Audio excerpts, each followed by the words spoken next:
What is up, guys? This is RBT coming at you with my NFL Week 8 recap video. I'm going to be honest with you guys, I was at the fair all day, so I didn't get to watch much football other than when we went out to eat.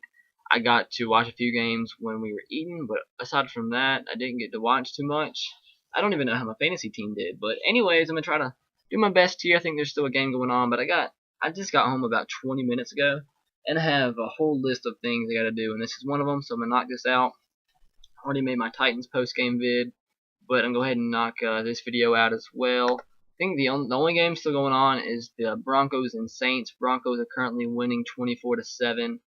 Peyton Manning having a field day against that Saints secondary. He's already got 200 yards passing, but it's far from over. It's only in the third quarter. Saints can score 21 points in a blink of an eye.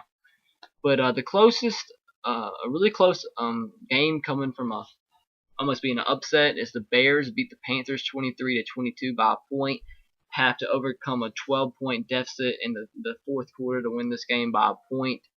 All that matters, as I always say, is win in the NFL. Panthers came this close to having a huge upset, but now the records are flipped. Panthers are now 1-6. Bears are 6-1. They are still unscathed at home at 4-0. Jay Cutler 19-28, 186 yards, 1 touchdown. Cam Newton had a pretty decent game, 20 for 39, 314 yards, didn't go for a touchdown though. Bears had only 210 yards of offense, but like I said, a win's a win. They're now 6-1, sitting pretty for a playoff spot. Browns get an upset W over the Chargers. I forget who it was, but somebody commented on my preview video saying the Browns were going to beat the Chargers, so props to whoever that was. I mean, you got the call right, so props to you. Don't know your name, but whatever. The Browns win 7-6 over the Chargers. Trent Richardson had a field day, 24 carries, 122 yards, touchdown. They handed the rock to him all game, and they got the W. The Chargers couldn't get anything going on offense. Philip Rivers at 18-34, 154 yards, didn't throw for a touchdown. In fact, the Chargers didn't score a touchdown this game. They got 2 field goals. Ryan Matthews, 24 carries, 95 yards. The reason the Cleveland Browns won this game is they did not get bit by the turnover bug. No turnovers in this game, forced one for the Chargers. And usually when you don't have any turnovers in a game, you're going to have a really good chance to win that game. So the Browns win 7-6, and they're now 2-6. Seahawks get beat by the Lions. Lions had to come back in the fourth quarter and to win this game by 4 points. They win 28-24. A late touchdown thrown by Matthew Stafford gives the Lions a victory. Russell Wilson, pretty good game for the Seahawks, 25-35, 263 yards. He's molded into a really, really good quarterback. Threw for 2 touchdowns. Marshawn Lynch, 12 carries, 105 yards, and a touchdown. Matthew Stafford, 34-49, 352 yards, 3 touchdowns. Titus Young, 9 receptions, 100 yards. So huge game by Titus Young. The Lions outgained the Seahawks 415 yards to 369. Had 9 minutes more possession than the Seahawks, so that's pretty lopsided right there. So Lions get the victory. Have been struggling as of late, but this is a huge victory over a Seahawks team that has probably one of the better defenses in the NFL. So props to the Lions. They're now 3-4. Seahawks fall to 500, 4-4. All 4 of their losses are away. Unscathed at home still. That shows you how much of a home field advantage they have. But anyways, Lions win 28-24. Gotta kind of speed this up a little bit. Packers beat the Jags 24-15. Aaron Rodgers pretty limited in this game, but they get the W. Like I said, 24-15. He was 22-35, 186 yards, 2 touchdowns. Alex Greene, 22 carries, 54 yards. James Jones led the Packers with 78 yards receiving. Look at Blaine Gabbert having a pretty good game, 27-49, 303 yards and a touchdown.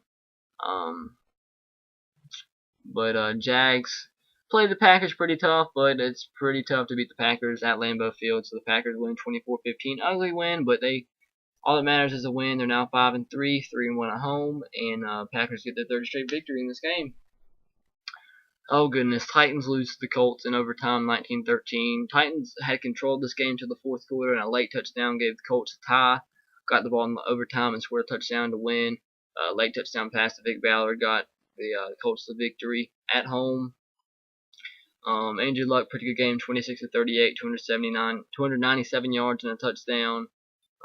Chris Johnson, can't say enough about him. He's definitely been improving. I was tough on him early on in the season, and he's definitely improved as of late, and that's a positive to take out of this loss. I mean, he was 21 carries, 99 yards.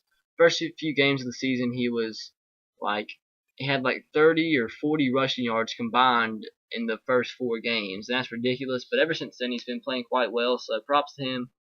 But it doesn't matter as long as you get the loss. So everybody's got to play better. We got to execute when we have the chances, in which we didn't do. I mean, if it wasn't for Rob Baronis missing that field goal, we would have won that game. The game wouldn't have had to go into overtime, and none of that would have mattered. But anyways, Colts win 19-13. Titans fall to 3-5. They would have been 500 if they would have won this game, but can't win them all.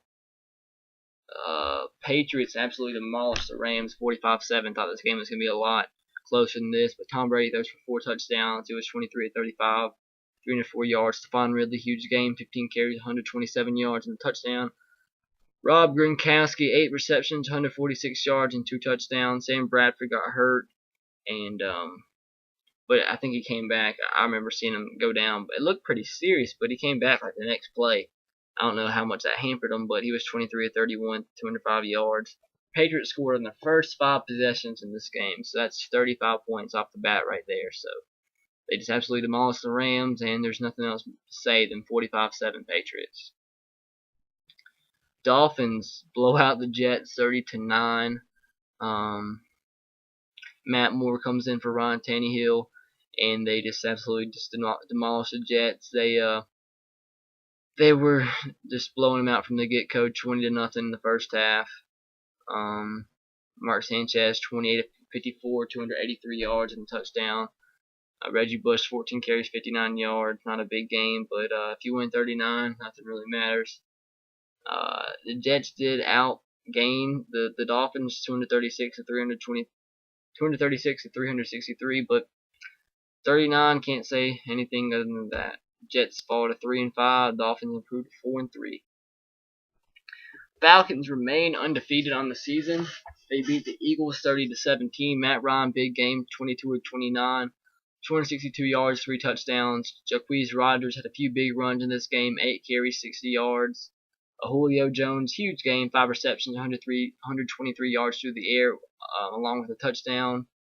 Kind of surprising you see the Eagles get beat by 13 points at home when they don't have a turnover, but either team didn't have a turnover, so that turnovers wasn't a factor here.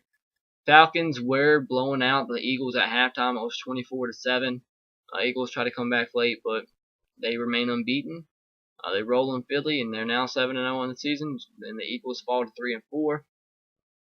Redskins fall to the Steelers. Steelers win 27-12. Robert Griffin kind of contained in this game. Might have been actually his worst game of his career so far. 16 of 34, 177 yards, 1 touchdown. Couldn't get much going on the ground either.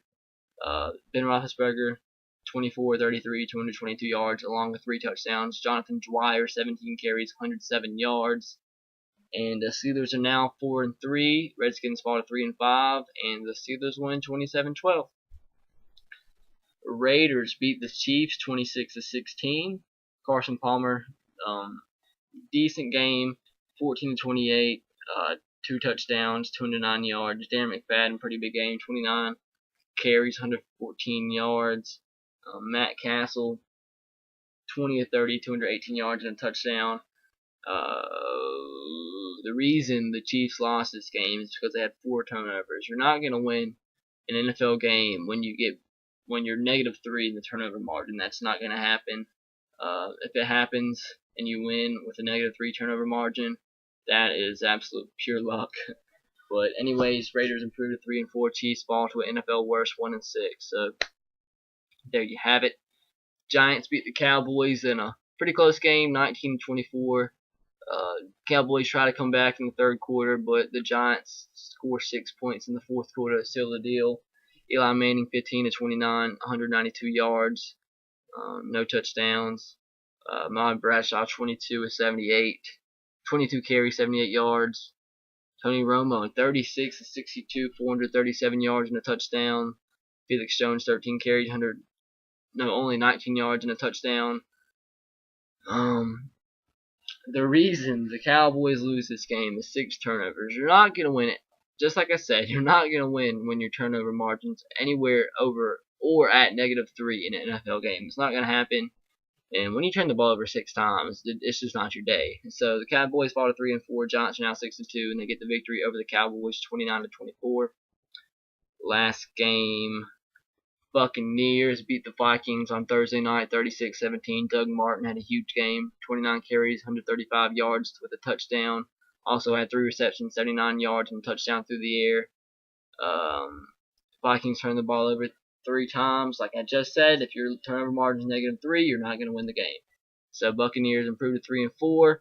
Vikings fall to 5-3, still having a pretty good season. That was the first home loss of the year. But Buccaneers win 36-17.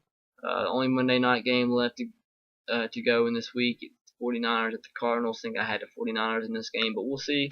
So thank you guys for watching. Hope you enjoyed my NFL Week 8 recap. Be sure to subscribe if you haven't already.